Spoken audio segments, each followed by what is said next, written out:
All right, so Ben is on, but I am going to run the meeting tonight unless Ben interrupts and wants to take over, which is totally fine.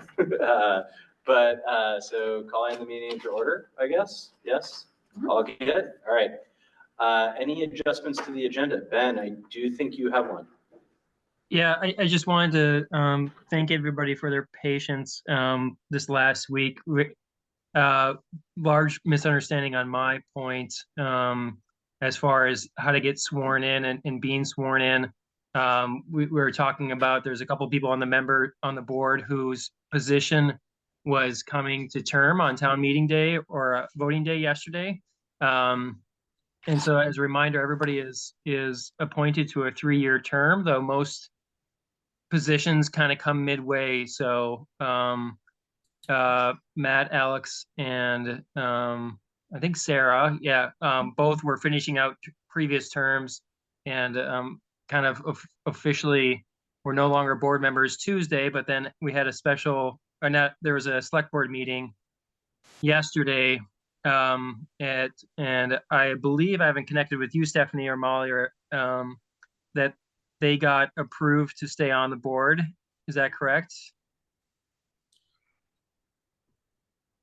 I'm not hearing anything. Are you hearing me?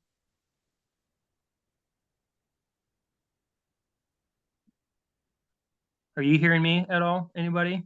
I am. Okay. It doesn't look like they are hearing anything. Mary Margaret, can you hear me? Yes, I can. Yeah. Okay. Yeah, Ben, I can hear you. Okay. Matt, can you nod your head if you can hear me? Okay, it sounds like they can hear me. I'll just keep talking. Can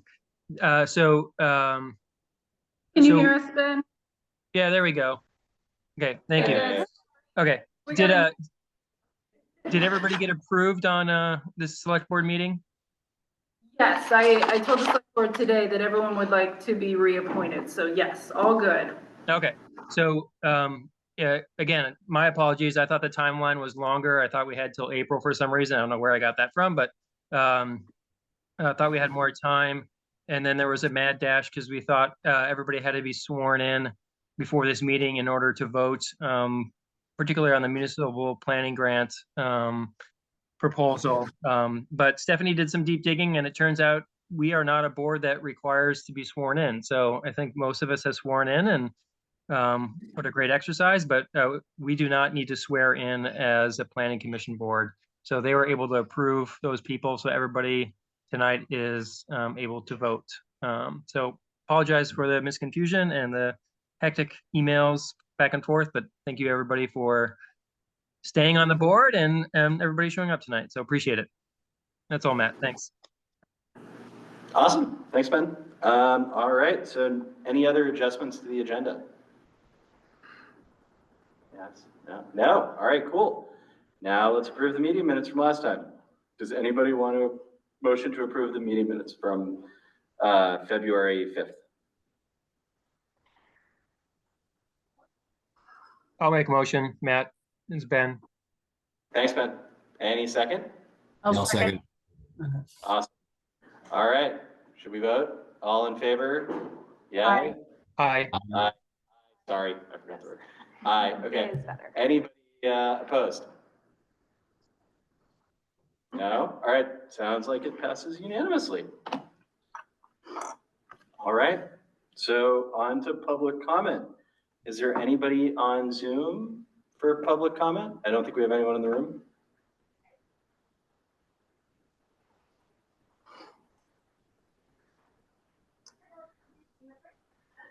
Anybody? Going once? Going twice? All right. So that's it for public comment. So the goal of this meeting is to continue bylaw analysis and sign the municipal planning grant resolution. So I guess we're on to business, and the first order of business is signing the resolution to apply for the municipal planning grant. Harry, you want to take it away? Sure, thank you.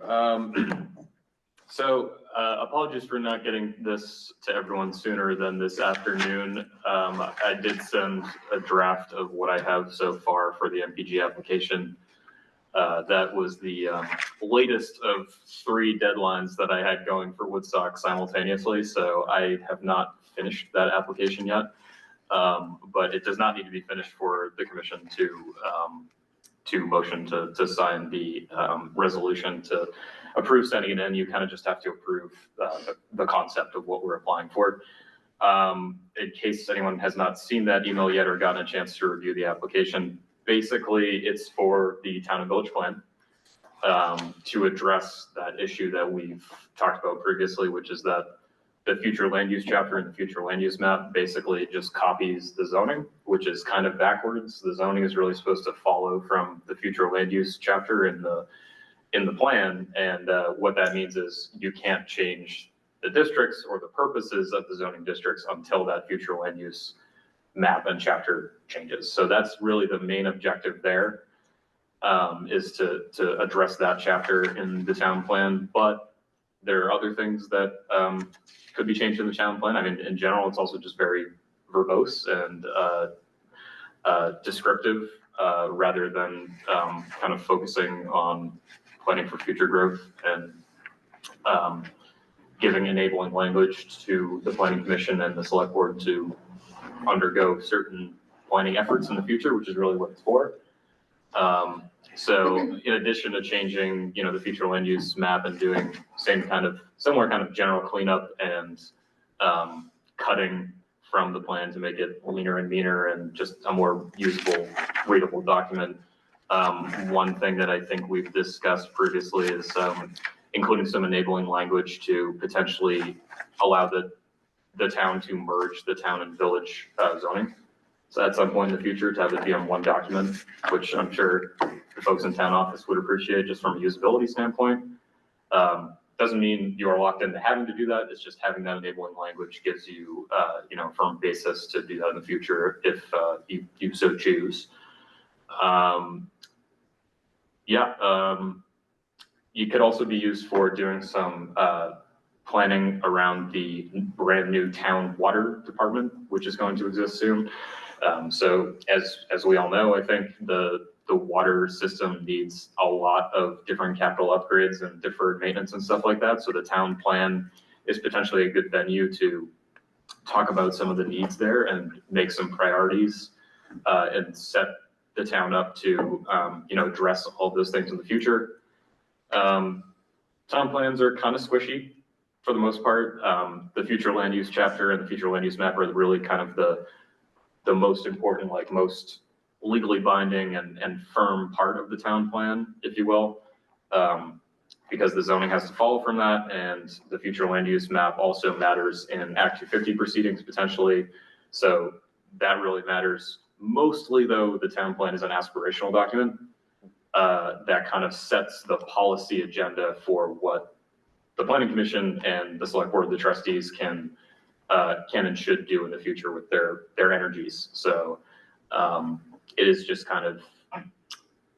it's putting a lot of thought and kind of scratching our chins and thinking about what we want the future of the town to be and setting up the legislative bodies and things like that for enacting those policy goals in the future. So anyone have any questions on what is going to be in the application? I'm sorry, it's not totally filled in yet, but. I'm good. Any questions online?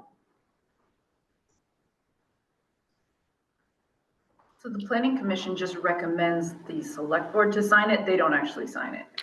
No, Or the planning planning commission will actually sign it. Ben will sign it Okay. pending everyone's vote. Okay. A couple of important things. So the application is due the end of this month, so that's why I'm having you guys do this meeting, even though it's not totally ready yet. And then it will have to go on to the trustees and the select board since it's a joint town village plan and also get their approval. We'll know by the end of April whether or not we get it. I have not filled in the work plan yet, which determines how much money we're asking for. It's going to be somewhere in the neighborhood of $20,000. With the 10% local match, that puts it at around $2,000 for town match, just so everyone's aware. It's the select board's job to hold the purse strings really. So, but there's a small financial commitment involved if we get the grant. So Yeah, that's just kind of the other logistical stuff. Cool. And you have 2 years on the period of performance to actually complete the revision. So you can really chew on the plan for a long time and make some, Spend as much time as we want Exactly. talking about that. yeah, as much or as little time as you want. But, 24 meetings. it also recommends, and I will be included, some public engagement, stuff. They like to see that in the application. And when you're undergoing like a comprehensive plan rewrite, it's always good to get that anyway. So it'll involve some public events, some outreach, and there will be money dedicated to that. Just kind of engaging with stakeholders and making sure that you get a broad kind of sampling of input for something that's really meant to envision what the town writ large wants to see in the future. So, yeah. Sounds good. Harry, Okay. thanks for your work on this. I don't have a problem signing off on it now, but I was wondering if you could circulate the final version to the planning commission, knowing that we've Sure. already signed off on it, but I would just be curious. Once that's Yeah, done. absolutely. I can do that. Yeah, I echo that. Harry, thank you so much for working on it. I also would sign off on it. Can you talk a little bit more about the capital projects? So you mentioned the water system. How extensive do you think that list is? Are you pretty much taking what has already been kind of determined as far as capital for the water system? And do you think we have to go to other capital? Are we looking at capital expenses across the board? Or you really just want to focus on the water? That's just kind of the most, you can talk about the school, you can talk about anything you want in the plan really that relates to town policy. There is a standalone thing that you could create, which is called a capital budget and program. So that's like a totally separate thing outside of the town plan, that I think involves a greater amount of detail and an implementation timeline for things. But just kind of using the plan as a venue to identify all the needs for capital projects that the town has in one place and maybe start kind of prioritizing things, I think is useful. I mean, the water system, there's a good amount of work that Stephanie and Eric and folks at the town have put into commissioning engineering studies and getting sort of the existing conditions and the recommendations for what has to be done there going. But I think it's fair to say that that doesn't necessarily exist in one place. So there's a lot of kind of triaging and bringing information together that I think it might be useful to do through the plan process. And since since there's other reasons to open up the plan, it makes sense to me that this is the venue instead of going and creating a capital budget and program separately. Yeah. Does that? Yeah. Water I mean, plan. yeah, you're right. There's been so much work done already about capital on water system, school, even sewer systems. So there's a lot of things to plug and play. I just didn't know how extensive elsewhere we're kind of should be looking. If we're forgetting about other capital projects like infrastructure and bridges, I don't know. But well, bridges are probably state, but yeah. Laura, you have a pretty holistic view of all that work. Does this sound like the right avenue to add to the town plan work stream? Yeah, I mean, as you guys know, the town plan serves as like the living Bible that we all reference. And so the more, I think, to Harry's point, that we can centralize everything. And I mean, it's helpful to have it documented in several places. But certainly as we look to the future and what our goals are now, and then be able to reference back, I think that would be really important. Infrastructure has been a big need in our community for a long time and is going to be the foundation for any future of Woodstock. So yeah, I think it's a great channel to have it in. Okay, and I guess to the extent that other boards should be involved in any or coordinated, I think we'd look obviously to you and the select board to help facilitate that. Yeah, absolutely. Harry and I meet with a larger group every so often, and Harry has also come before the board to say everything that he says to you guys. So absolutely. Super.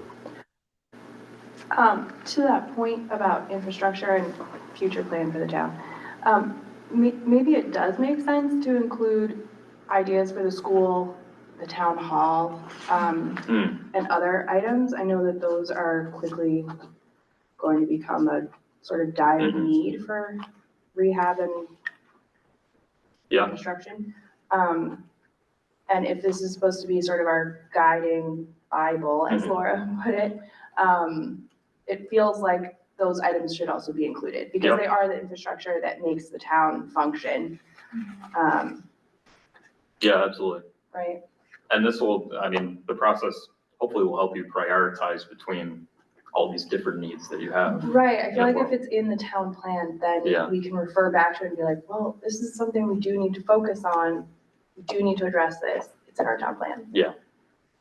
Yep. I mean, and that's really what it's for. It's the guiding document for policy at the local level that you look back on and you can stand on the fact that everyone agreed on this. And you adopted it and this is, it needs to be addressed. It needs to be taken seriously. Yeah. Okay. Give some gravitas too. Yes, definitely. Anything else from online or?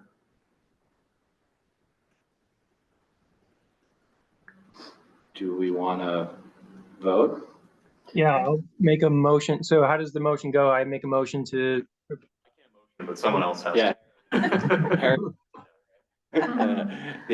Okay. Yeah, Ben, do you want to make a motion? Yeah, I'll make a motion to approve the, how do I word it, Harry? Approve the submittal of the application? Yeah, you can motion to have Ben sign the resolution. Okay. I motion that, Ben signs the resolution, the planning commission signs the resolution. Yep. Can I second? I'll second. Great. So all those in favor of Ben signing the resolution, say aye. Aye. Aye. Aye. All of those opposed? All right. Sounds like passes unanimously. Wonderful. So Stephanie, we'll have to talk about when I can get in front of the other boards at some point this month. Yep. Great. So we're on to our last order of business, a continuation of village bylaw analysis and revisions. We're back to Harry. Okay. So there's a lot to talk about tonight. I hope folks got at least a little bit of a chance to skim through the red lines that I sent last week. So to very quickly kind of outline stuff, I want to just go back through Articles 1 through 3 and point out where I've incorporated folks' notes and edits from last time.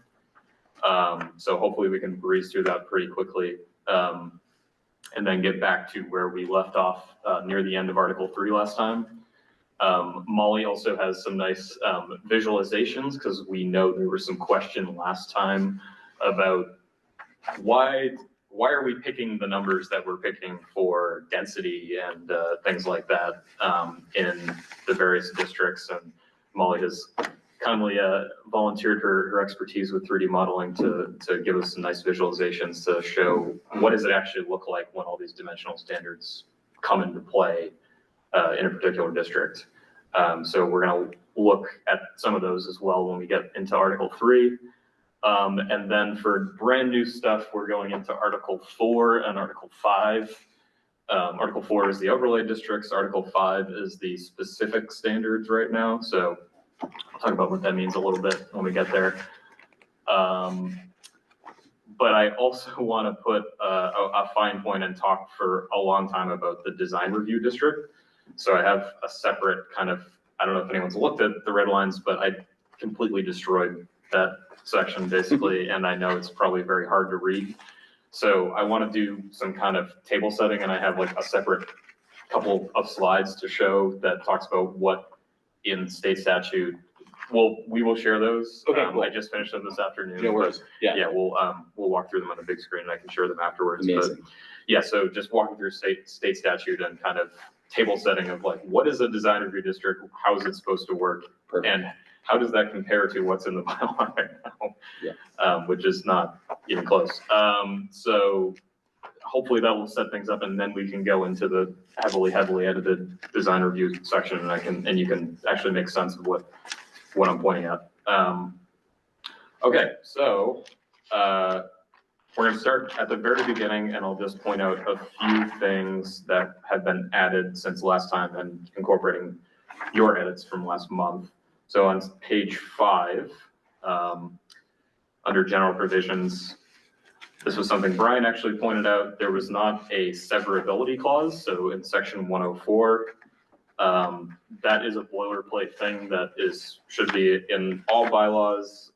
It's kind of a disclaimer that essentially says if any part of the bylaw is found to be illegal, it does not mean that the other parts of the bylaw are all legal as well. So it's just kind of a disclaimer that I guess is directed at judges, basically, that the entire bylaw should not be thrown out with the bathwater, basically. Yeah, if there's part of it is struck down. legal challenges to this. Right. And your whole bylaw is found to be, well, it's not complying with the law, so toss the whole thing out. Right. You don't have to toss the entirety of this out. Yeah, so very, very standard.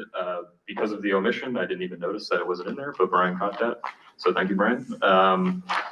Next thing to note, I just added a couple of definitions. So on page 6, when we get into the definition section, I've added one for administrative officer, which is also referred to as the zoning administrator. It's the same thing. Next page, page 7, incorporated something I think Mary Margaret pointed out, which was technically there was kind of a jurisdictional gap when we defined agriculture and forestry. I basically just pointed to statute and said, all of the exempt activities described in statute are our definitions of agriculture and forestry, but we didn't say that it also includes cultivation of crops or animal husbandry that is not exempt under statute. So technically, we weren't saying that like small scale gardening and keeping of animals was exempt from the bylaws. So now it's a more inclusive definition that says it's the exempt stuff that we can't regulate, and it's also the minor kind of agricultural activities that we're choosing not to regulate. So, and basically when we get into Article 3, you'll see that those are just agriculture and forestry is just blanket exempt in all districts, as we talked about last time. So, also added a definition for appropriate municipal panel. So that's something that comes from statute. Basically, that just means, and you'll see a reference throughout the bylaw, that's basically whatever local body is designated in the bylaws to perform development review. So in Woodstock, that's pretty much entirely the development review board and sometimes the administrative officer, which is not technically an AMP, but the administrative officer is not technically an AMP, but that's neither here nor there. Moving on, please, anyone stop me if you have concerns about these changes, but it's just incorporating what I heard last time. Hey, Harry, I don't mean to interrupt you, but do you want me to chat about bed and breakfast definition? Oh, I'm sorry. Yeah, while I we're in forgot this to make note section? of that. Yes. That's okay. This is the time And to if do it's a that. good time to do that, Laura and I were chatting earlier. The definition of a bed and breakfast right now is a bit of a loophole for people to slip through without needing a short-term rental permit. It's basically the same definition as a short-term rental. So a lot of people come through, get a bed and breakfast, and then they don't have to fall under the new village ordinance. Because the town and the village didn't. Town and village are different. So we've only got short-term rental ordinance in the village. So people are still able to get a bed and breakfast permit, technically under zoning.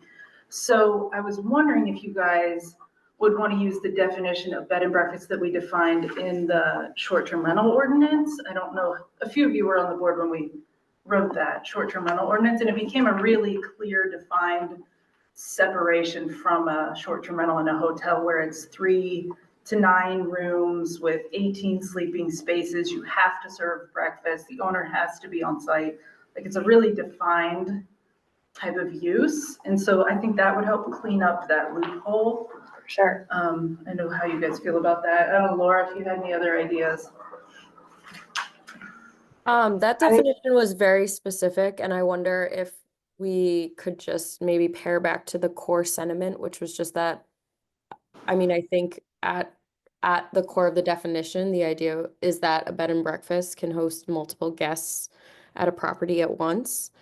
Whereas we, I think, have collectively agreed that the difference between that and a short-term rental is that a short-term rental should only have one party or one guest at a time, depending on the spaces. So that's like the difference, at least in the statutes that we've compared to.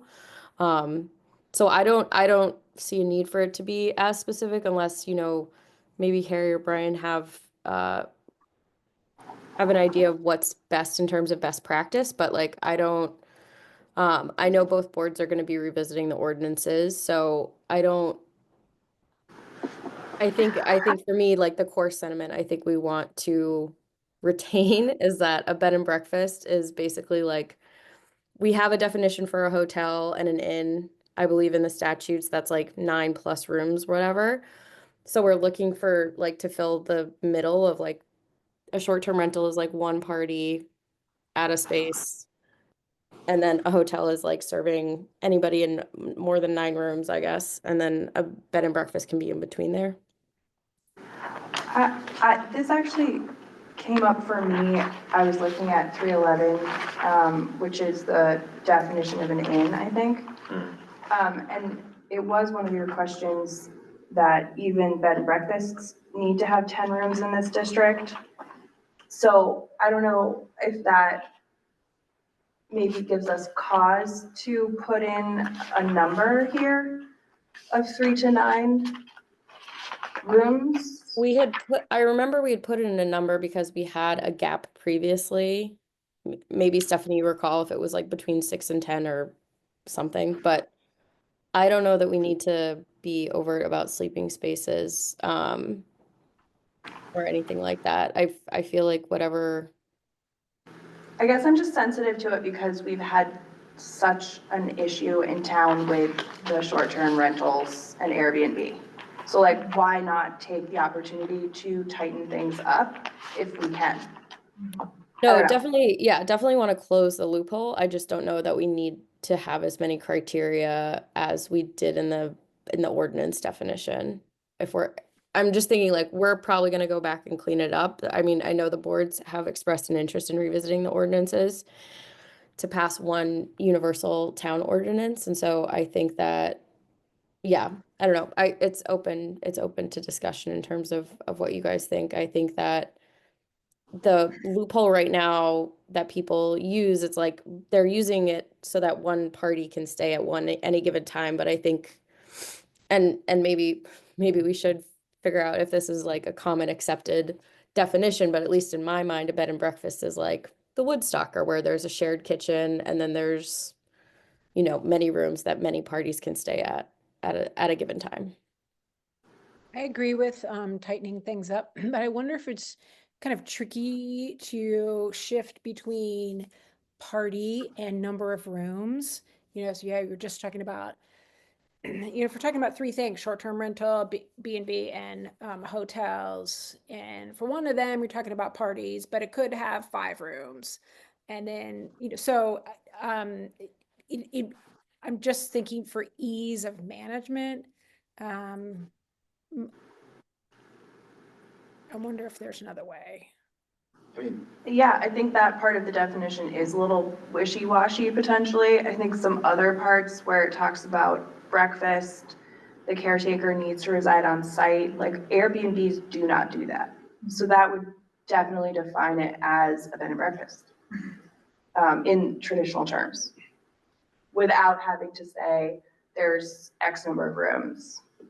I don't know, just thoughts. I saw that in some of your markups later in the in section. And I mean, the simplest way to do it seems like, is it rented to a single party at once, or is it rented to multiple parties, or can it be rented to multiple parties? And I think rent is the wrong word too, right? Well, and yeah. I don't know. Yeah. But Laura, what's this like, shouldn't we just align this to whatever we're doing with the ordinance? Otherwise it'll be really weird. Yeah, but I don't know what the ordinance will be, so. So should we just park it until we figure out what the ordinance will be? I mean, I'd like to see it closed up because people have people are people are coming into the office to ask for it, so we can. It just means that the more time we don't have it closed in some way, shape, or form, the more we're creating a separate bucket for people, for operators that we need to make sure that we cover when we do the ordinance, if that makes sense. When are we trying to land all of these edits?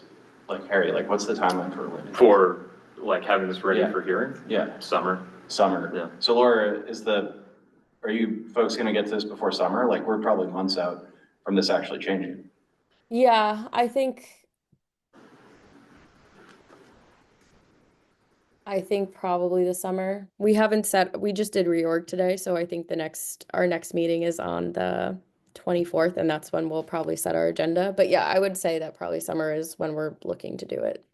Although as soon as, Stephanie, remind me of statute, as soon as we open up the public hearing and we're not allowed to take any new applications, the board could also put a moratorium on bed and breakfast again if they wanted to. I think that's correct. Okay. I mean, just Yeah, I mean, yeah. I think it's something to think about and definitely something we want to clean up this go around. So yeah, we don't have to. I just feel like it doesn't make sense to spend tons of time on it until we get a steer from what you folks want to do at the ordinance level. If it's like, if we're 5 months ahead of you, I get it, but if it's all gonna land at the same time, you know what I mean? Well, the village is in effect now, so it's just whether she can convince the select board and trustees to work together to do a joint ordinance again, or if this village ordinance will stay in Right. place. Because ideally we had intended both to match each other. So Yeah, hopefully everybody will be able to work together on a unified one, but there's a slight chance this one could stay in place for a while. Should I maybe? Why don't we just put it as a to-do? Yeah. That would be Okay. my gut instinct, is Table like figure out where select board comes back and then. Put it up, have it align with whatever. I'm with you on closing it. Feels weird if we end up saying it's like just a whole unit and then the select board says it's 3, right? well, you know that based on the last ordinance that was repealed, you know what their intention was. Their intention was to have the very long restrictive definition that was in the ordinance that's now in the village ordinance, but not in the town ordinance. So you know their intention for that. It's just a matter of if that will continue to be the definition when we revisit a townwide ordinance. But Laura, you made the point about it getting simpler. Like if the intention is just to keep it that way, then I think it's obvious. Let's just go with the long one. But Okay. was there to simplify it if we unify it all? I mean, I think I shut this part of my brain off after we finished it last year, so I'm sorry. I think that I would have to talk to the board in terms of how we did it last year. We passed an ordinance. There's also a way in which we regulate this through the bylaws, right, Stephanie? Zoning in the town right now is done through the bylaw, or I'm sorry, Yeah. short-term rental in the town is through the bylaws. And short-term rentals in the village is through the new ordinance. So if the definition of a bed and breakfast is in the ordinance in the village, did it supersede this bylaw that we're reading right now? No, we don't approve bed and breakfast through the ordinance. That is just a short-term rental. It's just to ordinance. differentiate it from what a short-term rental is. Yeah, we don't do bed and breakfast So permits it anywhere accepts except for these stuff. bylaws. It accepts stuff from being subject to the village Okay. stuff, right? That's the function of it. So if I'm following this, maybe I can pull the definition from the current ordinance, and then if there is a new ordinance passed by the time we go to hearing, we can just substitute. That's Seems true, like that's the right yeah, way to do or it. we could, yeah. Okay. Totally yeah. on board. Yeah. We all can right. wait and see where the select board lands at their end of March meeting and just reconnect at our next meeting about it. Yeah, well, Yeah. I can change it and then we'll talk about it again. Yeah. in Yeah. April. Yeah, Yeah, Okay. that sounds good. Okay. Great. Moving on from that, the next change that was incorporated from last month is on page 10, or 9 to 10. Same thing as with agriculture, so just incorporating any cutting of trees or vegetation not exempt by state law. So we're just painting a very broad definition of forestry, so there's no chance that the town will have to permit someone pruning a tree in their front yard technically. Just being very explicit about that. Next change is on page 11, the definition of land development. I have added demolition. Here, I have a random question about the cutting of trees. Does that interact with the Ridgeline overlay stuff? Because doesn't Ridgeline say you can't cut trees sometimes? Yes, but that would go through the permitting process. It goes through permitting, okay. Yeah. But that doesn't take precedence that says like, hey, If something happens in an overlay district, then the the overlay overlay takes takes precedence over precedence over Okay, whatever cool. the base. Yep. Page 11, definition of land development, adding the word demolition to the base definition, which comes from state statute, which basically gives the bylaw the authority to permit demolition under section 707, which is just the general zoning administration or zoning permit section. And we'll talk about that later. I have not incorporated this, but there should probably be specific demolition standards somewhere in the bylaw, which there really aren't right now. But that's just kind of establishing that authority to permit demolition by including it in that definition. Next thing. Also reached out to our executive director to get the word demolition added into the state statute. Did you really? Yes. Okay. Do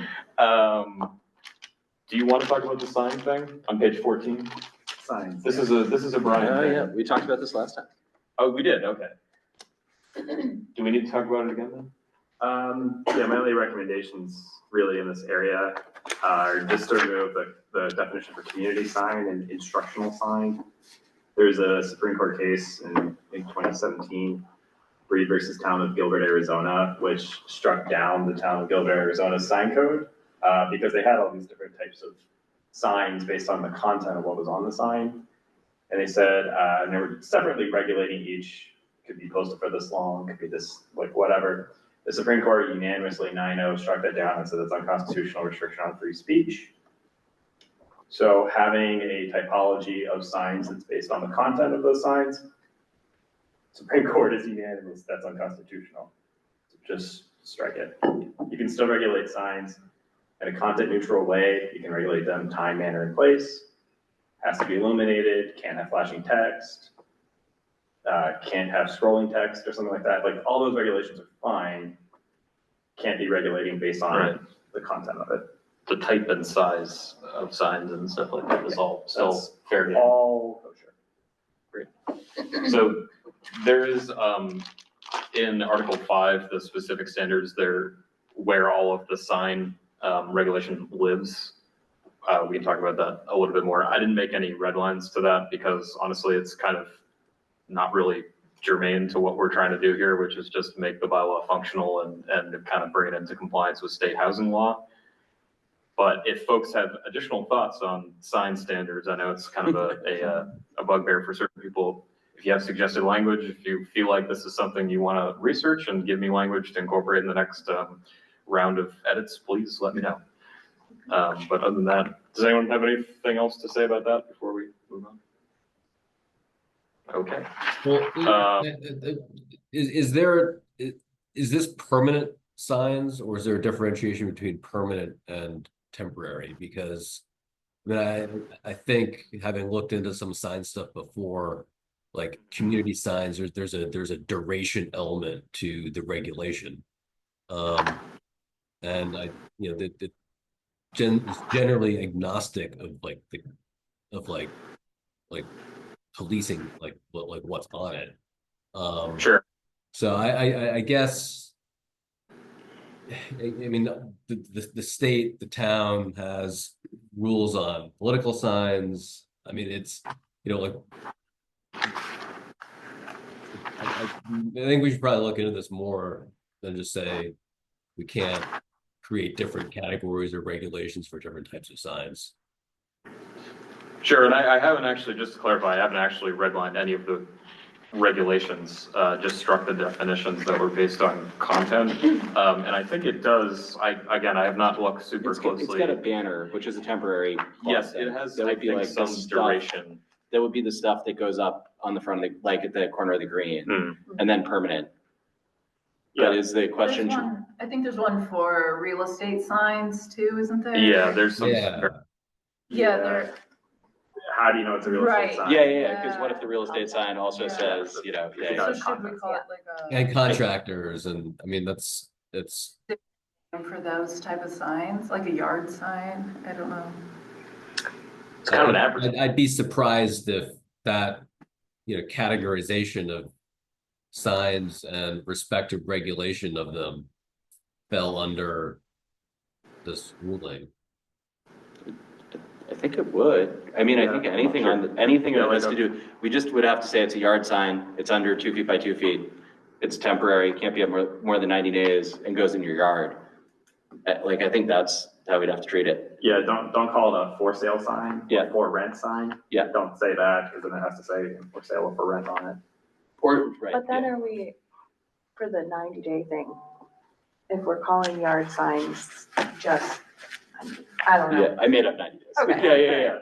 I don't feel strongly about that. Yeah, I mean, so remember, sign code should only really apply to commercial signs as well, so people are gonna put up like. Yeah. Personal, that's what I'm thinking. is like Personal there's signs. personal Yeah, we yard should just signs shouldn't that do people it at have all. them up People can for put up yard years. sales. Yeah, I mean, those are commercial signs because it is for Yeah. commercial activity happening at that site.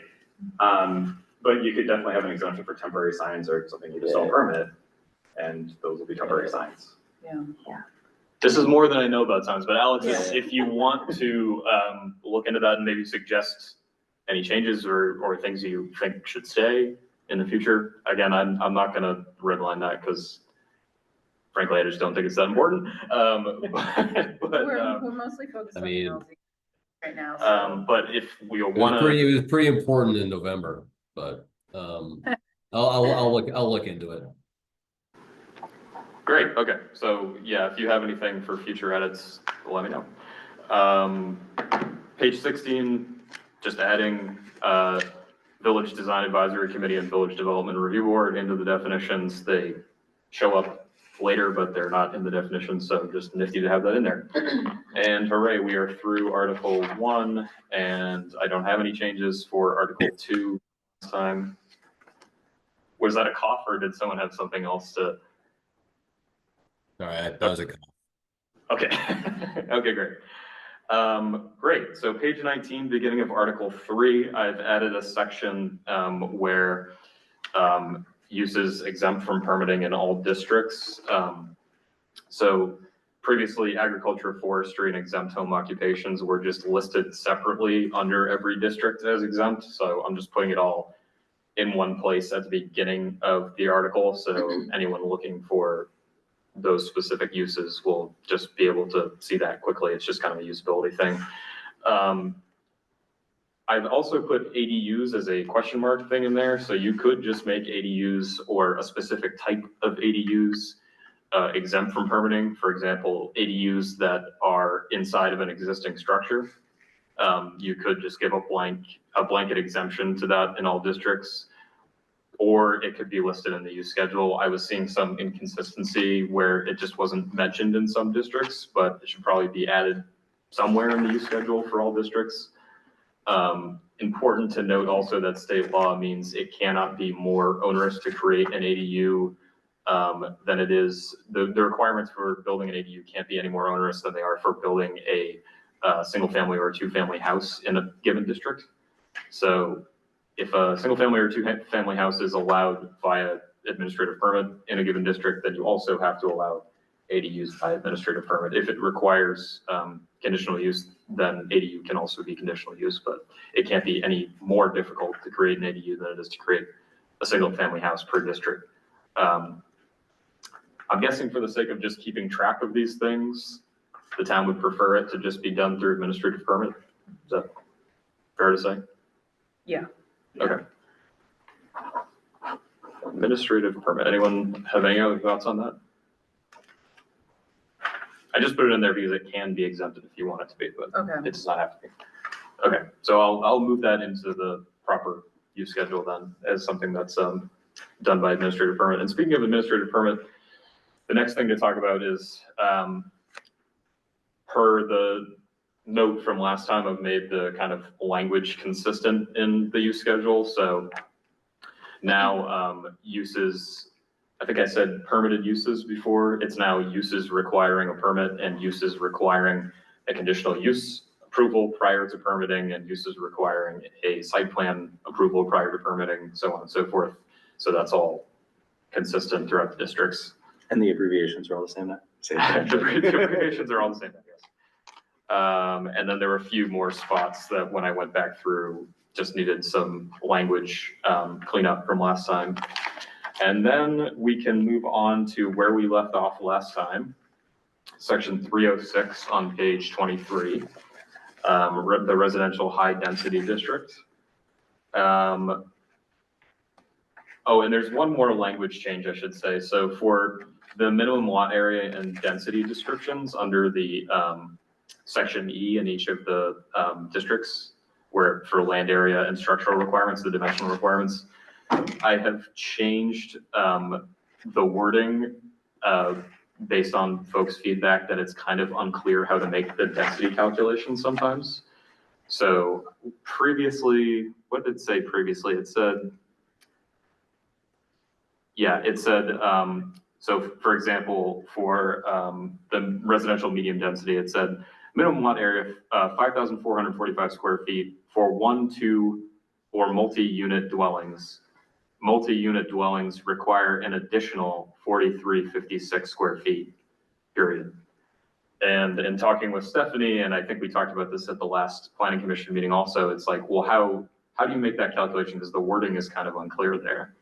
Is it saying that you add an additional 2,500 square feet and then you get an infinite number of units above 4, or how does that work? So I've clarified it so that's now the minimum lot area basically is 5,445 for a 1 to 4 unit dwelling, basically. That's the same standard. It's basically the minimum amount, the minimum lot area. And then multi-unit dwellings require an additional, in this case, we've changed the number to 2,500 square feet for each unit over 4. So basically you have to have 5,400 square feet regardless of how many units. And for every unit that you add over 4, you need an additional 2,500, 2,500, 2,500. So that wording has also been changed. Hopefully, does everyone find that more clear than it was before? Yeah. Okay, cool. Yeah. Great. So that's important semantic difference, but yeah. Okay, and yeah, we're back into the density districts. I guess now would probably be a good time to talk about or to look at the visualizations. Yeah, sure. And so, yeah, this was based on some feedback from last time about, so where are these numbers coming from and what does this actually look like if we plug in these numbers and talk about, you know, what do the dimensional standards actually yield you in each district? So take it away. Yeah, so each of these lots here is a different lot in a different district. So the two at the start here, these are the residential low density, which is 8,000 square feet is what we're looking at for those. And then these two here are 5,400 square feet. Those are the residential medium density, and the residential high density are these 3. And then these are the light commercial. And then I have 4 different buildings of different sizes. We have a 1,028 square foot mobile home here. We have a 1,500 square foot family home. We have a 2,000 square foot home and a 2,675 square foot home. And the yellow area is the setbacks for each of these lots that's required in the district. So all of our setbacks, say from the center line of the road, and the average road is approximately 24 feet across. So I did not include the first 12 feet of the setback on the front of each of these lots. So each of these homes can be moved. So you can see what they look like on a different parcel in that district, just to get an idea of what you can fit where. For example, this 1,500 square foot home could be moved to fit in the residential low density. And if you wanted, you could even put two of them. Move it, the corners. So an 8,000 square foot lot, you could fit two 1,500 square foot homes.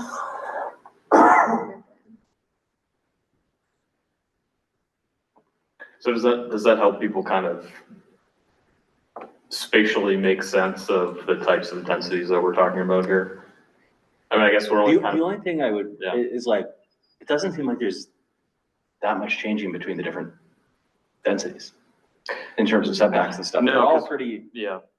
similar. What's the lot size difference between the first and second? Yes, so these two lots here, the first two lots are 8,000 square feet. Yeah, They do have a further setback. totally. They have to get that bigger Yeah, setback, bigger right? setback, Yeah, which yeah, is- yeah. Setback. So the setback is 35 feet on those. And then I believe it's 25. Just having looked at the village map and Yeah. stuff, like what's high density versus medium density feels really arbitrary. Yeah.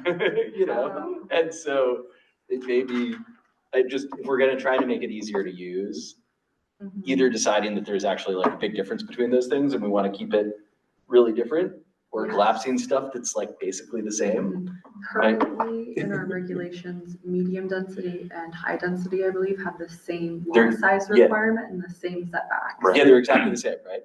Yeah. They're pretty, yeah, there are no differences between them. Yeah, and so we're only looking, right, Molly, at residential low density, residential medium density, residential high density, and then Yes. light commercial or light commercial Yeah. industrial. So this lot here is based on this actual lot from High Street. Yeah. So based on the measurements, it's approximately 3,000 square feet, which is smaller than any of our lots. It's like a legally non-conforming lot at the moment. You can pretty much fit like a 1,500 square foot home on that lot. Like the corner of the porch is slightly over the edge, but you could fit a decent sized home there. Yeah. So I believe for additional units, about 3,000 square feet is what's allowed for some of these districts. Yeah, I'm just thinking in terms of usability, like if we don't see much difference in the actual, Yeah, like, they're not different. right, like collapse down all the stuff that's exactly the same. Yeah, and then I thought this was interesting. In the light commercial district, the setback is much further than in residential high density. So the lots are the same size, but the setback is a lot more. So if you have a fairly thin lot, you can't really fit much on there. This is great. So. Which may, Interesting to Yeah, that's see. really interesting, thank you. yeah. Yeah. But yeah, so why are we focusing on the density districts specifically, I think is, the current bylaws do allow a much higher residential density in like the areas that are commercial, light industrial or central commercial, things like that. So we would see a significant difference if we were to do a visualization for those, but I think coming out of the last meeting, it was like, well, what is the difference between these things? Yeah. And like, what should those numbers be to honor the purpose of the district, which is like, so supposedly gradually stepping up how dense they are, right? And so as we can see, there's still not that much difference really. Yeah. But, because our hands are tied by the future land use map, we can't actually change the boundaries or officially consolidate these districts.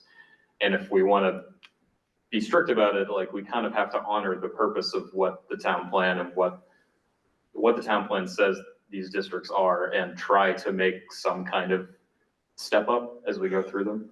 But once the future land use map is changed, yeah, you'll want to put some serious thought probably into why do we have all these Condensing these down. Yeah, exactly. Any questions on that from online? Yes. Yeah.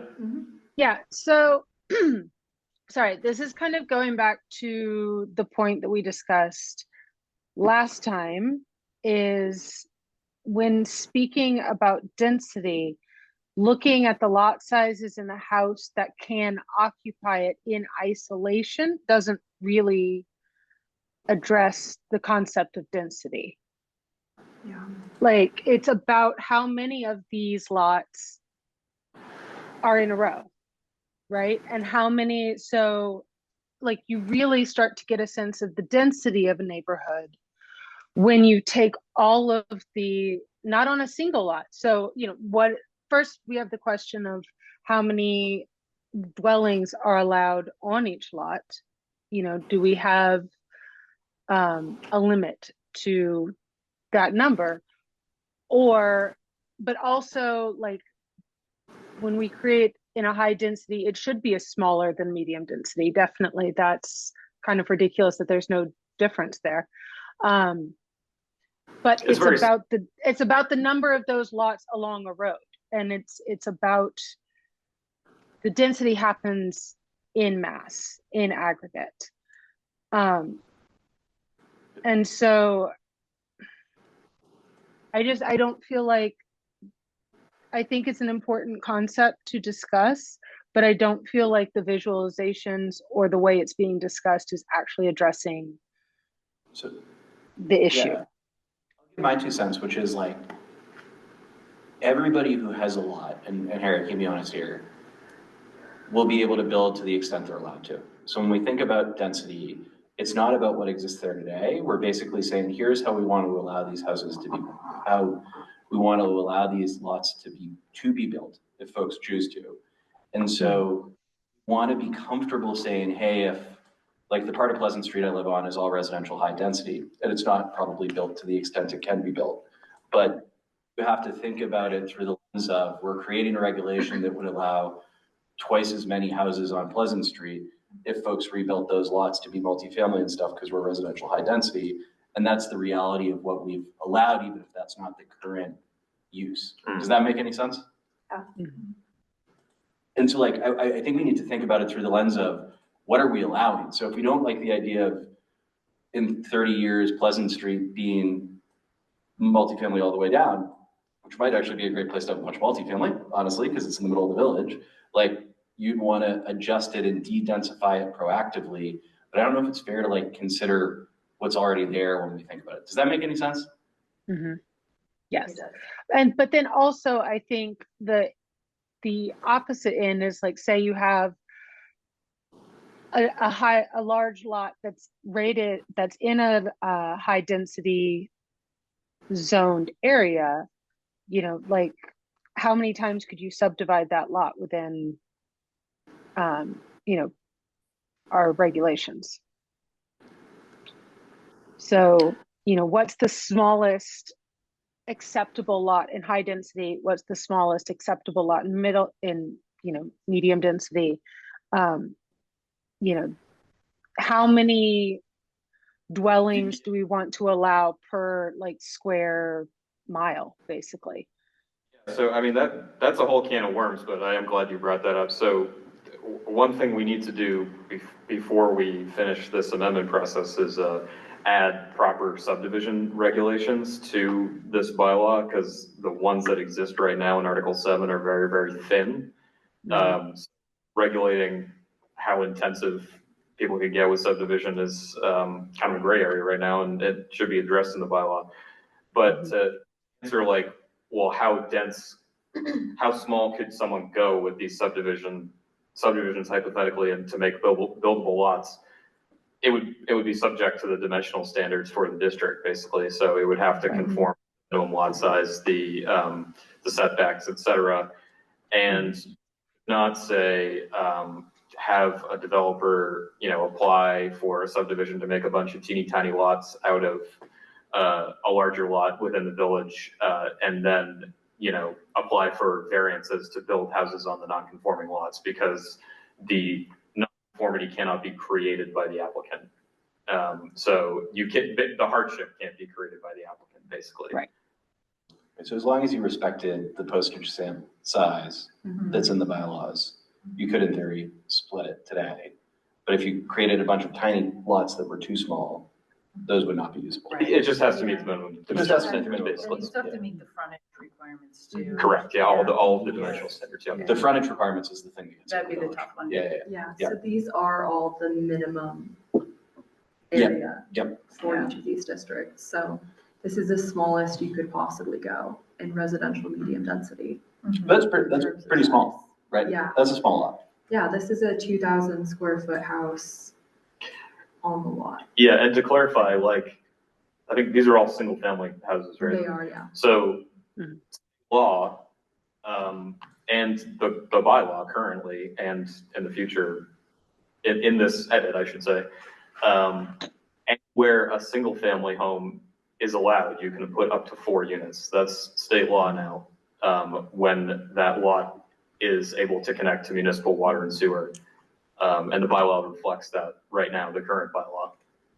And that I have no plans to change that because it's required by state law. So that's why the minimum lot area is whatever number it is for between 1 and 4 units. It's the same number for regardless of 1 to 4 units. So hypothetically, any of these building footprints or visualizations that Molly has done, like that colonial house right there, that could be like a 3 or 4 family house. Yeah. And zoning basically has to allow that. Sarah, when we get back to the design advisory section too, I don't know if you've those edits yet, but they do weigh in on proportion to the building street. It is just an advisory process, so they can't rule on it as a yes or no, but they do make recommendations as a whole for the street, whether that building is in proportion to all the neighboring buildings. I don't know if that's helpful or not. And Is that one of the pieces we can retain, or is that? I don't know. Is this- We're allowed to keep that or not, We'll but- cross that bridge, we'll cross that bridge when we reach it. I mean, they can't say yes or no, but they do make recommendations sometimes, whether it fits into the streetscape or not. Well, the short answer to that question, it is a good question. For this round of edits, I have just made that a more standard definition from architectural literature for what does proportion mean. Okay. In terms of making it actually enforceable, if you want to see a certain outcome, that's going to get really mathy and weird, I would say. Okay. So like, if you want to see a 3:4 ratio, of Everything has to be in the building ratio, facades, like yeah, that's going to measure. get real weird. Yeah. You could do it, I guess, but to make it sort of justifiable if design review approval is denied essentially on the basis of proportion, well, what do they actually want to see, right? Yeah. So we'll get there a little bit later, but Cool. no, just aside. Okay. Any more thoughts on that? I don't think I've changed any of the numbers since the last round of edits, so it just kind of steps down or steps up the density, I should say, from low, medium to high residential density. That's kind of it. I also really haven't changed the setback or frontage requirements anywhere. We can talk about that in future rounds if you want, but they're all the same as they are now in this version. So. I have a question with that. Yeah. Are the setbacks based on the existing fabric of the village? I have no idea what they're Okay. based on. I think Mary Margaret and Laura, you're both on, right? You went out and measured some of the setbacks a year or two ago, right? In the village? Yeah, Susan Silverberg and I did a character study for setbacks in the village. So I have a map I can share with everybody. But from what we determined, there's actually like a pretty hilarious range of setbacks in the village, ranging from, a foot to 40 feet. Really depends. So I think I can't say what the current bylaw is based on in terms of, like we've definitely made changes at the last round, but the character is that there is varying character is what I would say if you drive through the village. And Susan did a great job. She took video too, and I can share it with the group of just driving around the village and seeing it. But like if you walk, you'll see anything. I mean, my setback is 25 feet. My neighbor's setback is 7 feet. It's kind of all over the map. But I'll share those documents with you guys. I think it's fair to assume that any setback changes, obviously, like the majority of our bylaws and you know, Stephanie, Brian, and Harry have been in them more than anybody, you know, came about in the last 50 years, not really like when these houses were actually built. Right.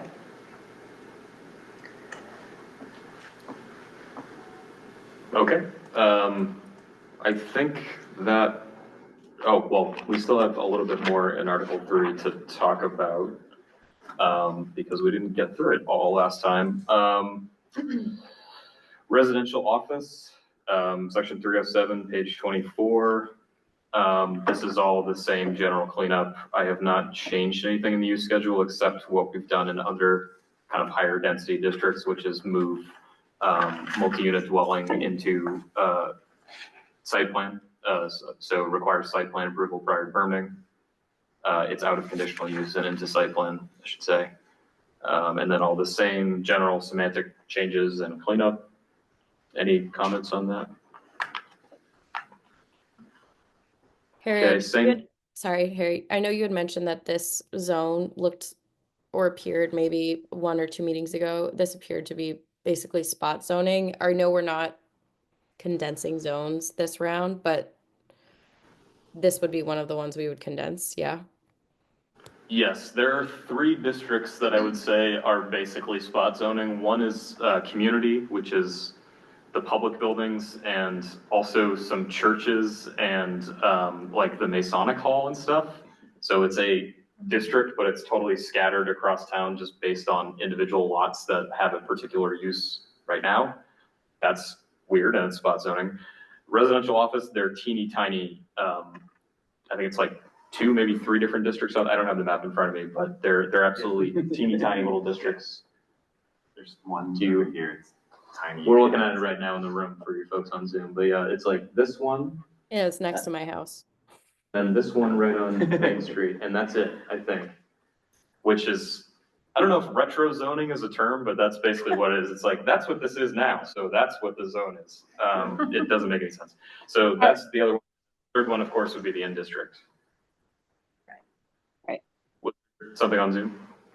Oh, I was just wondering if like there are even offices currently in the 3 random residential office zones Does at anyone know? this moment.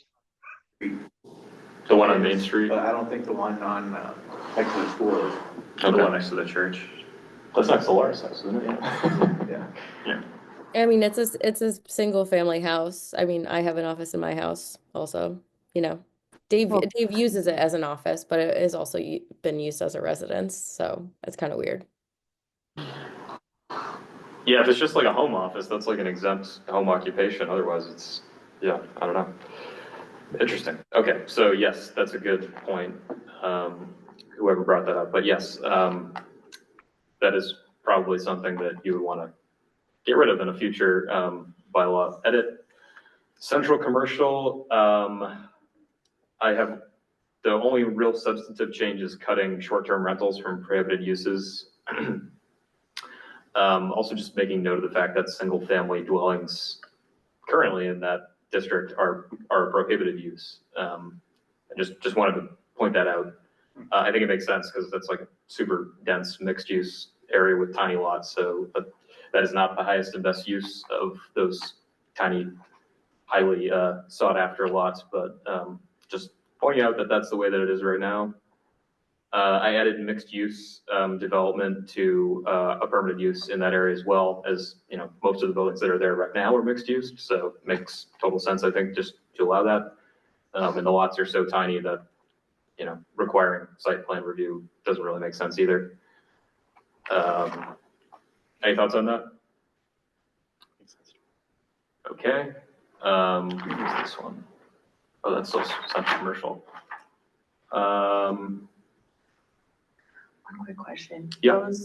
Those lots that are tiny, do those include like the spaces on Main Street where the parking's in the back?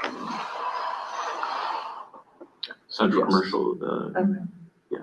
I think it is like those places. Right. And I will point out, so, Is that Mechanic Street too? Yeah, I think it's the one Maybe. that goes by It's the Au intersection. Comptoir, right? Yeah. Behind Is it all, there, too. but does it go all the way to the end, down Mechanic Street? Like, what are the? Yeah, Au Comptoir is within it. we'll talk about this, I think next month when we talk about, parking regulations, but I'll point out also that I don't think there are any, off-street parking requirements for, at least for commercial uses in the central commercial district. There might be one for residential. But we'll talk about that next month. And I did change the front setback in central commercial to 0 setback. That's what the buildings are now. And it really only makes sense to do 0 setback in places where you have sidewalks, because it's very clear where the demarcation between public and private domain is there. Otherwise, you do just generally want setbacks to avoid property line disputes. But in the case of the central commercial where there are sidewalks everywhere, it's not really necessary. Commercial light industrial, I have one question really quickly about the commercial, or what we were just discussing. In regards to setbacks, do we ever institute like a maximum setback? that's a great question, actually. You can do that. I was wondering about that. yeah. Like So, residential. I mean, basically to prevent future max from, like we have a lovely, strip of on the street things, and then suddenly you have something that's really far back with, parking in the front. Or something else that really kind of like disrupts the rhythm and accessibility from the street and sidewalk. I was thinking about that today about Elm Street too, and the house that was built extremely far back from the street and completely disrupts the rhythm of the street. Original house that used to exist there was not built nearly so far back. It was very much in keeping with the rest of the fabric. Wondering about max. Yeah, that is something you setbacks. can absolutely regulate if you want. I know we've suggested it to other towns. I don't know how common it is to be actually implemented. In practice, I think a lot of that would be like conditioned through, like could be done through site plan or conditional use.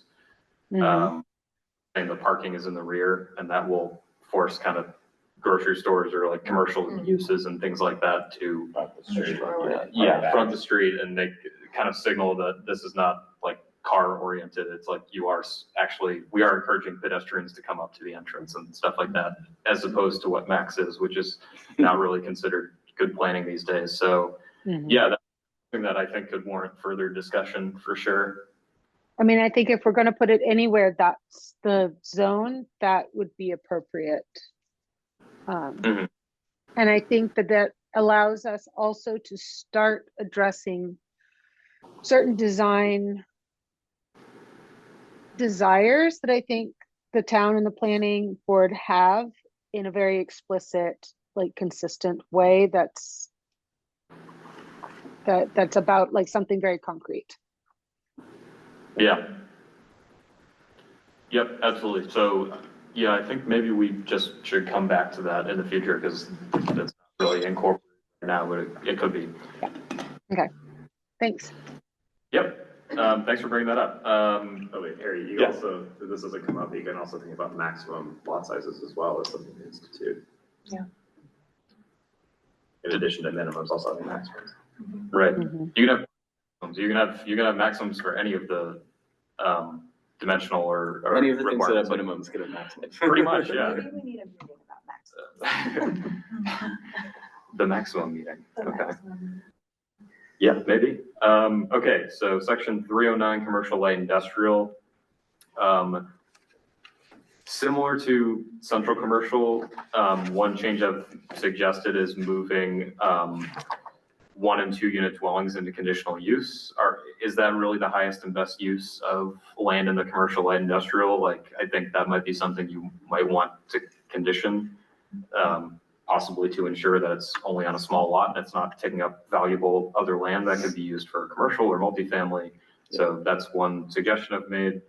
And I've also added to the use schedule, multi-unit dwellings and mixed-use developments as something that is allowed with pending site plan approval. So that's just kind of making the uses align properly with what we're saying is concentrated mixed-use development under the purpose right there in section A. Is everybody okay with those changes? Yeah. Okay. Some weird stuff in the section E under, or subsection E under section 309. So there was a commercial density requirement, but it didn't actually have a number. It just said as determined by the other criteria of the regulations. And there was no.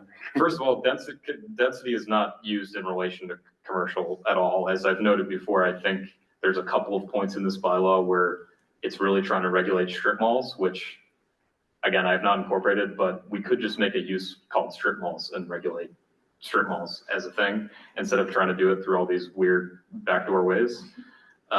So I've struck that. The other thing is that that doesn't actually mean anything from the regulatory. What does it mean as determined by the other criteria of the regulations? Like the other criteria of the regulations would apply if they applied, if that makes sense. And I also added a 10-foot rear setback minimum because I thought it was weird that there was no rear setback. That's kind of just asking for property boundary disputes. And I've rephrased under subsection F maximum lot coverage for light industrial to 30% instead of 70% of the lot remaining after any required buffers or setbacks are removed. Just to clarify, just to make that more usable. Question? I think so. This goes to the setback and what we were just talking about. Yeah. And the sort of fabric of the village. Does this setback feel appropriate or should it be tighter? Setback. Where It's 30 feet. Oh, front setback. Okay, yep. So yeah, as I think Molly noted, average street probably about 24 feet wide. So if we're measuring from the street center line, we're really saying that this is about 18 feet back from the curb, essentially. Right. Just so everyone. Well, I think in commercial light industrial, you're also generally on bigger streets with. Bigger lots as well. Yeah, bigger lots, they have a sidewalk in front of most of those. So that setback is eaten up by Sidewalk. a lot more already. Right. Just a question. Yep. And I think I mentioned before as well, why does this lot coverage thing only apply to light industrial development? And I'm guessing that was just like, if someone proposes like a trucking terminal or like a warehouse or something, you don't have the giant hulking thing taking up the entire lot. So I see no reason to change that. I mean, it's fine to have it in there. But, and then I just made note of these provisions that are in some of the sections that say inactive conditional use permit, any permit that remains inactive for, that should just be in the conditional use section in Article 7. We're so close to finishing Article 3. No substantive change in section 310 light commercial except the same thing as I did in the other commercial district, which was adding multi-unit and mixed use to approve the site plan approval or permitted with site plan approval. Sounds pretty intense down there. Yeah. Is there a show going on tonight? I don't know. No. We're hearing some music from downstairs in the room here. Yeah. Some intense percussion. And then last but not least, section 311, the in-spot zoning district, which unfortunately we kind of have to keep for now. I've added small multi-unit to the permitted use schedule. In has been moved from conditional use in the in district to approved with site plan. And so has bed and breakfast, which we talked about earlier. Maybe there's not such a strong distinction between those things, but TBD. And then, yeah, you had picked out the weird thing in subsection E here that says shall have a minimum of 10 guest rooms. That's a very weird thing to have under the general requirements for the entire district because that doesn't say what the use is. Right, and if we have hotel, inn, and bed and breakfast, Exactly, it seems high to me. yeah. But even a single-family dwelling would need A single family dwelling would would need a 10 guest room. Yeah. So it should at least specify the use, Yeah. if you're gonna have that in the general requirements, and I don't know why that would only be the case for a particular use in this Because they district. thought there was only gonna be inns in the district. You said it, not me. So, I don't know, I guess I don't know how to accommodate that, or if we should just strike it. What do you all think? Well, what is the inn district besides the actual, the inn? It's the Woodstock Inn, it's the, Shire. well, in the town, Jackson it's House. the Keydron Valley Inn, Jackson House Inn, Blue that's Horse, town. Right next door to us is an inn. Next to it's us here, It's yeah. now a single family, But but it that's- was an inn. Right, It wasn't in. it is just single parcels, basically. It but may just be those two in the village. The Shire is The it? Shire. No. I think the Shire is a hotel, I don't technically, think in they're the, an inn. But isn't that, I don't think they're I in think that's in like zone. commercial. They're not in zone, they're not. yeah, they're in I think a, they're yeah. So you're allowed to have an inn at a different right, zoning. Yeah. I think it's just the Woodstock Inn properties. Oh, no, over here. And next to us. Yeah. Huh. It may just be those Two two. lots. but also if it's the inn property, do they not, they own single family or multi-family units, right? That's true, yeah. That would They be do. under Yeah. 10. Well, this is a minimum of 10. But those might not be in Up the inn. there, it's- Yeah. Oh, yeah. Yeah, this is the inn. Right, so they're in green, right? Because they're on that Yeah. stretch. Bright pink. Oh, no, you're not. You're right. Bright pink And then all here. that stuff across. And then all the the stuff behind it, which is Behind all across those- Cross Street, is that in Yeah. district? I guess it Right. is, yeah. Yeah. So that's weird. So, and those are All of that's all, not Those are all conforming then employee in an housing. inn that's all Yeah. employee housing, yeah. Do we want to just strike the 10 guest rooms thing? Seems like that would make Okay. sense. Yeah. I mean, if you're gonna strike that, don't you have to strike all of it? The retail shop and the restaurant and all of it? Well, those are conditional at least, right? There it says like if a restaurant's permitted. That's actually a Oh, yeah, it does specific say requirement condition. too, a retail shop from. Yeah. You can't have a restaurant required for, all of these uses, right? Like. We're gonna have a lot more restaurants. Should this be specific requirements for inns? Yeah, I the think whole it needs section to should be be- like specific, because these are not general, they wouldn't apply to every Yeah. case. But shouldn't Yeah. this just be the definition of an inn then?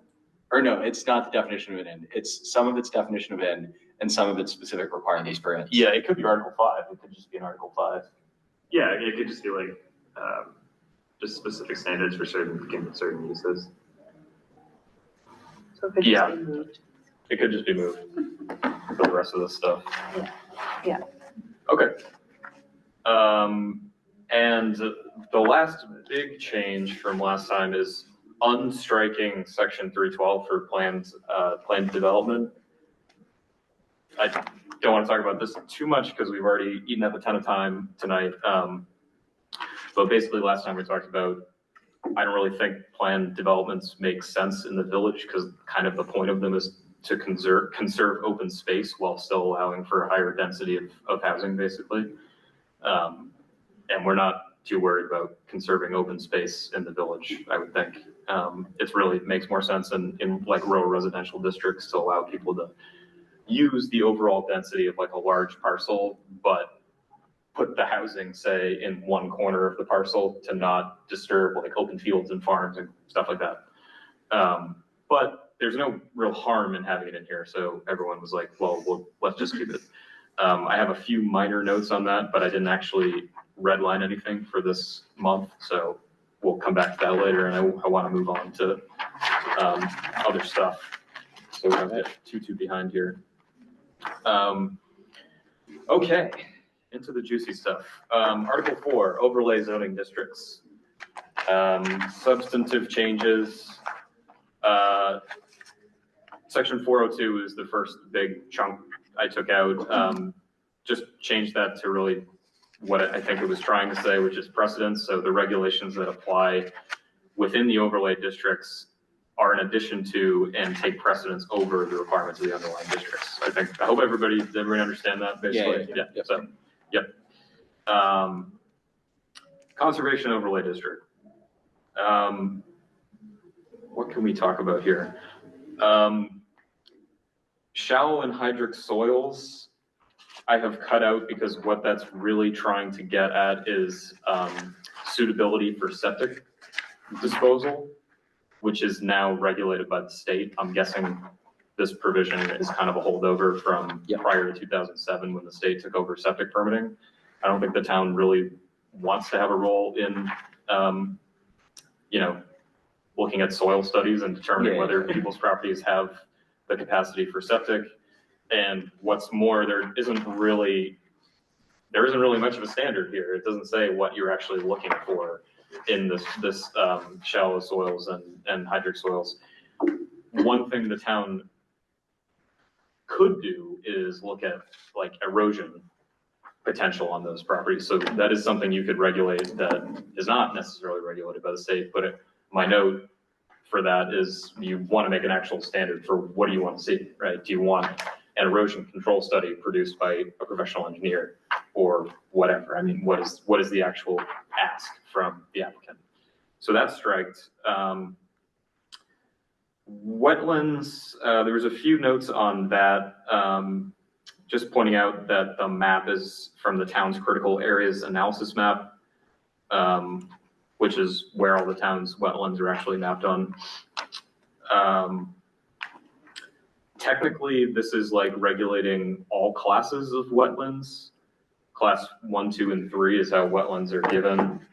I'm not an expert in this. I'm pretty sure class 1 is basically no build, like statewide, don't do it. Yeah, like you cannot do anything in the class 1. And Woodstock does not have any of those. The only one in our entire region is Ashquabaug. That's part of that. You don't have one. Yeah. Class 2 is kind of like iffy, and class 3 is actually not even like a regulatory category. It's just like there any wetland that's not been mapped right by the state, by the Department. So it's things that are kind of squishy. Yeah. And might be a wetland. Often temporal ones that only might exist like ephemerally in the spring while snow's melting. So yeah, I just kind of made note of the fact that technically right now this applies to all classifications of wetlands. It can, that's fine, but we may want to consider changing that for the sake of usability. So maybe we can come back to that. And steep slope. That is one that I think I've talked about before is we really at Two Rivers don't recommend that bylaws regulate steep slope as an overlay district. What steep slope is trying to really get at in most cases is public safety and vehicle access. So we really kind of recommend people in modern bylaws to do that through driveway standards. So the driveway, which is a lot easier to measure for the administrators and for engineers and whatnot, can't have a certain pitch above X. Usually it's about 10% grade, I think, which is, what a fire truck can get up during the winter. You want to think about that in terms of like accessibility for fire trucks. If you're going to have like an 18-degree slope, that fire truck might not be able to get up there. Right. So, but steep slopes, people think of it as like, well, you can't build a house on like a 25-degree slope, or you can't build a septic field on a 25-degree slope. These are the types of things that in our recommendations to town, we're like, those are engineering problems. Those are not, the town should just say blanket, like if you're on a steep slope, like you can't build there. If ultimately like septic permitting is done through the state, and if an engineer tells you you can do it and they stamp it and attach their professional liability to it, that's acceptable for the state and the town. Can you build a building on a steep slope? I think everyone knows that yes, absolutely you can. Like if the example that we use is that, a house with a walkout basement has to be on a slope of at least 25%, otherwise you wouldn't be able to do it. So these are really engineering problems. If what you're looking at is, you don't want to see houses on the side of the ridgelines, the bylaws do that through your ridgeline standards. And if it's a public safety question, then we recommend doing it through the driveway and access standards, like I just said. So I didn't strike anything from that section right now, but I am pointing to the fact that we probably can and should add driveway standards to the general standards in Article 6. Does that make sense to everyone? I mean, I didn't change anything substantively there, but. Harry, I do have some concerns about that, you know, and look, in a couple different ways. And I'm coming from the, you know, kind of conservation environmental perspective. So one issue is that, you know, I kind of poked around a little bit, and most other, or a lot of other towns that I saw, their percentage is 15% rather than 25. So I thought that was interesting. And secondly, the driveway, you know, substituting driveway for steep slopes will get at some of the issues, but not all. Like, for instance, we had a neighbor across the valley. It's very steep over there. The road has already been built, and then there, so their driveway was pretty level, but was still on a but their house was still on a very steep slope. And then when we had with those big rain events this last year, everything just came, you know, it was a pretty bare lot. Everything just came down, went right into the Gulf Stream. And, you know, environmentally, it was a mess. So I think that, I mean, while the driveway, you know, regulating the driveway is interesting and I would support it, I don't think it doesn't cover all the different ways that, you know, people could build on a steep slope, inappropriately steep slope. That's true, because you could get up a steep slope with a relatively low slope driveway or road. Sure, yeah. Well, yeah, if you have switchbacks, you can. Switchbacks. Yeah. Right, or if the road, you know, goes up and then your driveway comes off of the road, you know what I mean? And then you're Right. still on a steep slope here, but the road was built before.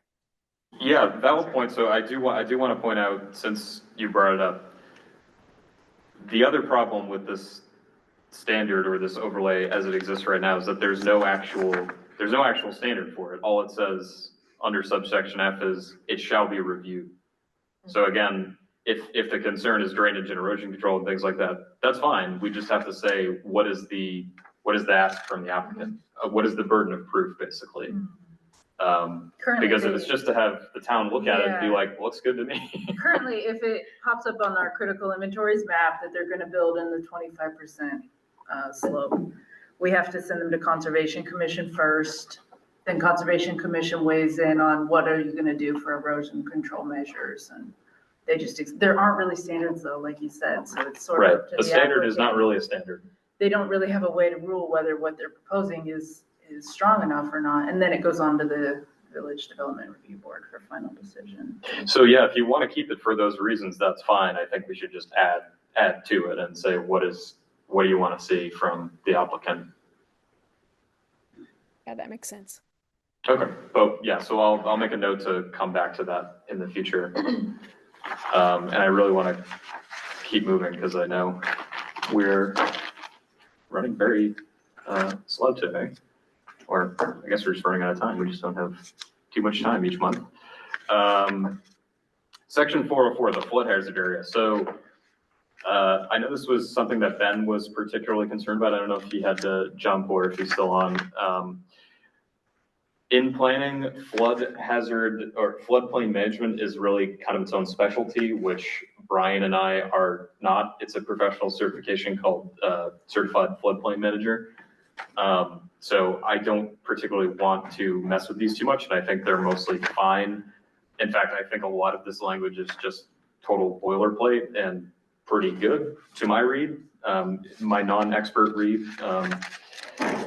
There was a few things that Ben wanted to add, and I don't know if Ben's still in there, but basically, the state wants to see at a minimum that towns are requiring that anything built in the flood hazard area is built at least 1 foot above base flood elevation, which is a technical term, but it's basically saying what is the line of the flood. Ben had requested that, based on a conversation he had with, I think, the Act 250 district coordinator, that we increase that to 2 feet. Do you have any knowledge of that? I mean, 2 feet's safer than 1 feet of concrete. It's twice as much. For the applicant. That is 100% more. But I think he was saying that there are potential additional Act 250 exemptions. There might be new stuff coming in or something. Yeah, and I have no problem with that. So any reference to 1 foot above base flood elevation, I've suggested changing it to 2 feet. And I did not, in this revision, add what's called a compensatory storage clause, which is basically saying, if you bring in a bunch of new fill materials, so if you bring in like dump trucks load of dirt in order to build up a berm to put your house on, so it's 2 feet above base flood elevation, you then have to go dig a hole somewhere else on the property to have compensatory storage. So there's the same volume of water that can be held by that area. So I didn't add that, but I'm going to look for language for that and add that in the future. Does anyone else have any concern about flood stuff before we go into design review? Exciting. Thank you, Harry, for that. We don't have to take any more time up on it, but I do like beefing up our flood regulations to protect existing development and future development. So it was a conversation I had with Act 250 coordinator, but that specifically was through the Agency of Natural Resources, what their guidelines were. So it was kind of a recommendation on their end to make sure that we're protecting the built environment around development that's going up. The 2 feet one is, definitely protecting the structures themselves, but the compensatory storage was more about protecting what's around it. So. Okay, so that was not an Act 250 thing. It's just A&R sort of best practices. Yeah, it's an A&R best practice. It does come into Act 250 if there are exemptions. I think there are more regulations that come into Act 250 than just those. But if you are applying for an Act 250 exemption, this is how I kind of learned about it. You don't get an Act 250 exemption automatically, or you're disqualified if it's any in flood hazard zones. But the Agency of Natural Resources has a whole list of criteria, and I don't know what they all are. Those were 2 of them, but there are more. That if you fit that criteria, you still could qualify for an Act 250 exemption. So, for anyone who's building, that's a huge benefit. And I think it involves a lot more, knowledge from somebody specifically who knows about flood regulations to input all of those things. But those were the 2 that stood out in the conversation that they said were important. So unless the town has really beefy flood regulations, basically, they will not give you the Act 250 exemption for a project in the floodplain. Correct. Yeah. Got it. That makes sense. Thank you. Yep. Design review district. This is going to bleed over into the next meeting, so nobody worry. Could we, Molly, maybe go to the slides, please? Yes, Thank you. it was very pretty. I don't know if Laura's still on. I just have a question about design review. Like, do the trustees and select board sort of have a sense that we'll probably make some relatively deep changes here? I don't know. I don't have a direct line to that. No. No. Maybe Laura can speak to it, but I don't believe the trustees are aware. I did mention it to the design advisory group today at our meeting. Okay. I'm not sure if anyone's online. They're also making lots of changes, right? They want to, but their grant was denied, so they are going to revisit the issue. They wanted to extend the design review district to cover the whole town if they can. Yeah. And we're at the same time basically saying, well, let's get into that. So let me start here. You basically have to have a design review district because it's in the town plan. Yeah. And it was established in 1981, as we'll see that report in a moment. So until the town plan changes, unfortunately, I think this is something that you have to keep because it says you do have it. It's not like we want one. Well, yeah. Is it unfortunate? I'm just saying. Is it on? Yeah, no, I'm sorry. I should not be driving the agenda here. My purpose in making these revisions is really to make the process of having a design review district legal and to make it legible to an applicant going through it. I would just say, I think having a design review district that is legal and reasonable to navigate is great. Yes. I think that probably implies relatively significant changes to how it operates today. Yes, so let's jump into it. Before we look at any of the red lines, I just have a couple of slides here so everyone is familiar with, we can get everyone familiar with how design review districts are supposed to work in the Vermont statutes, right? So here we are in the enabling language for design review districts in Title 24, which is municipal and county planning. This basically says to create a design review district, the planning commission has to create this report that describes the particular planning and design problems of the proposed district and sets forth the design plan for the areas, shall include recommended, that's an important word there, planning and design criteria to guide future development. So when I read that and reviewing the bylaws, I was like, does this document actually exist for Woodstock and when was it done? Short answer is yes. I think Laura dug it up, or did you dig it up? Laura found it. Yeah. And the other important thing to note from this this clause is that down at the bottom there, within such a designated design review district, no structure may be erected, reconstructed, substantially altered, restored, moved, demolished, or changed in use or type of occupancy without approval of the plans by the appropriate municipal panel. A design review board may be appointed by the legislative body of the municipality in accordance with section 4433 to advise the appropriate municipal panel. We're going to put a fine point on that. So next slide, please. First of all, this is the beautiful design district report that was created in 1981. I am obsessed with the font. I wish we still used font like that for official documents. I think it's very cool. Laura has it on her OneDrive, and that is a live link. So when I send out these slides, you can link to the report and view it. It's about Pretty. I don't remember how many pages it is. It's maybe like 50 pages long. Yeah, maybe 30. And you can see that the recommended review standards that they developed in there were actually largely transferred over into the bylaw. So that's where a lot of the standards come from right now. And it actually has some like sketches and like drawings and things like that that go above and beyond what's in the bylaw right now.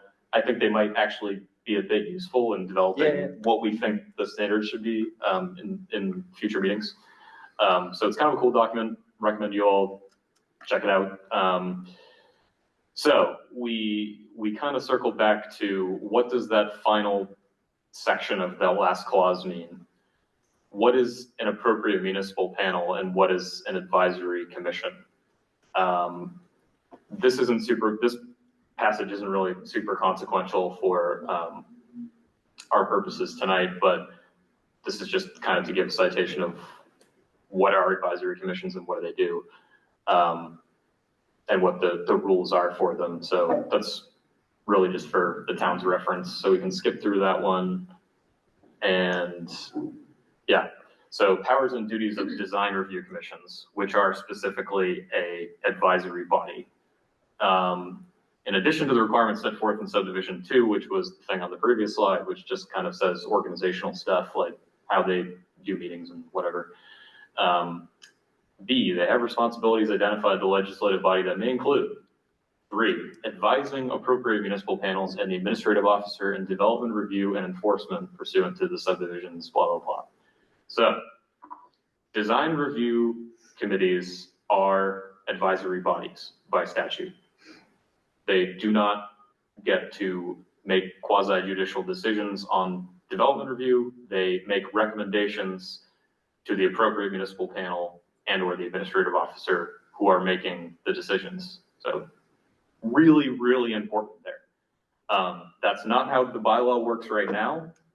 And when Brian and I were looking at other towns and how their design review works, it's not how it works in those towns either. So just because there are a lot of other towns doing it the wrong way, it doesn't mean it's actually legal. No. We looked at White River Junction, we worked at Windsor, we looked at Middlebury, we looked at Stowe, I think. Places that you would expect to have design review. In almost all cases, the design review commission is making some kind of binding decision about development review. They are not allowed to do that. They're explicitly not allowed to do that. Next slide, please. Were these regulations put in place after all these towns came up with their? Well, the funny thing is no one really checks bylaws for legality. I mean, we actually, the regional planning commissions review town plans for having certain content and for being in alignment with the regional plan.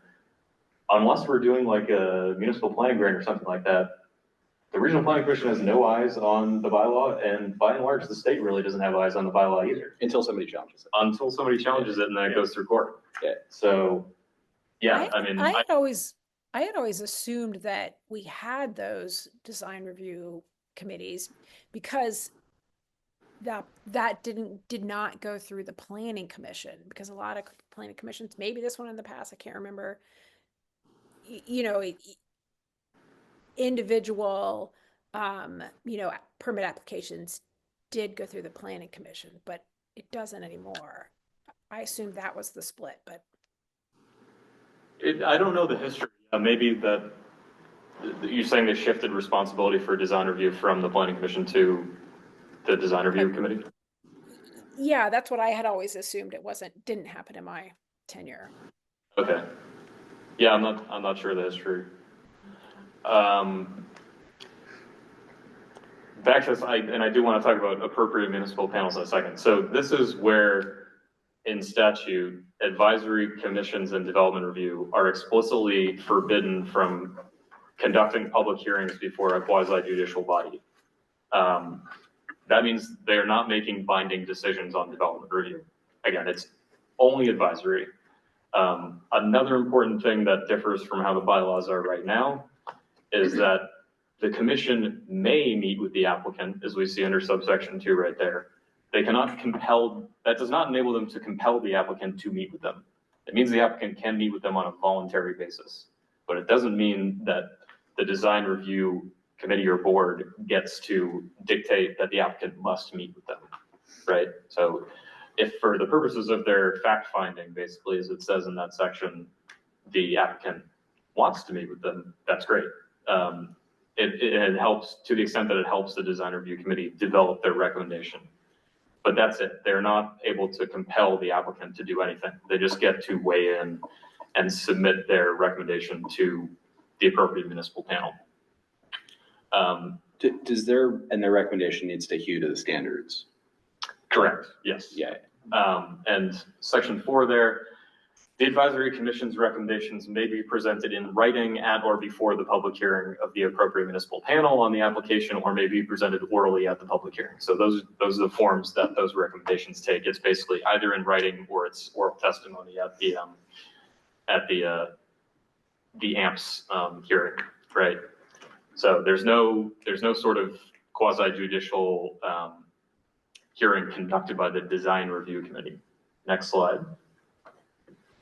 What is an appropriate municipal panel?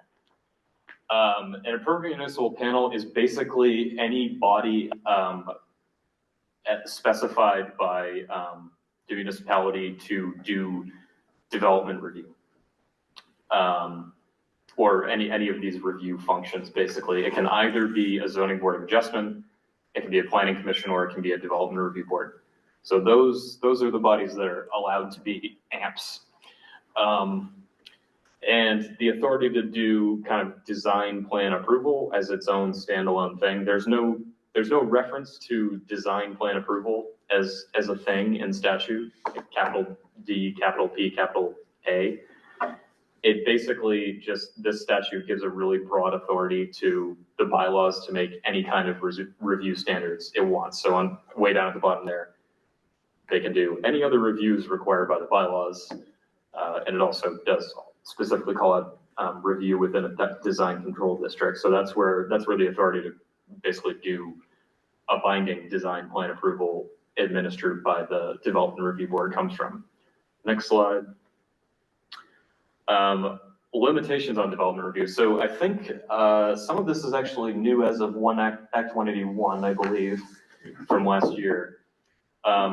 This says a decision rendered by the appropriate municipal panel for a housing development where the housing portion of a mixed-use development shall not, and this is important for the current design review standards, shall not require a larger minimum lot size than determined by the bylaws, shall not require more parking spaces than the minimum, and shall not limit the building to size less than that is allowed in the bylaws.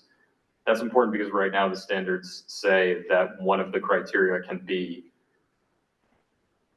dimensional standards, basically. So they can review the design based on, well, the other properties are on bigger lots, and so we're going to recommend that